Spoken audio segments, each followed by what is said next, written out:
How to use Google Pay gift card on PayPal account. Hey there, welcome back to the channel, and let's get right into this tutorial. Let's go ahead and check out if we can use our Google Pay gift card on our PayPal account or not.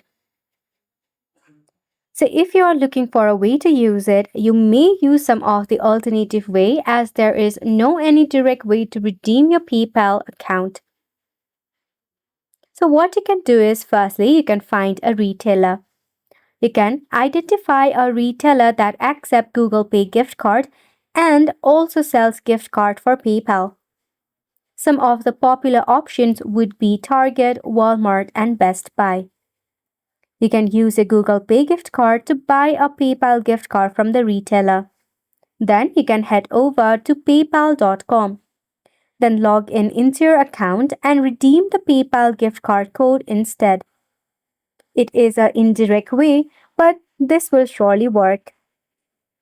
You can download a cashback application where you can enter your gift card and you can change it into cash. After which you can actually add or load up in your PayPal account as well.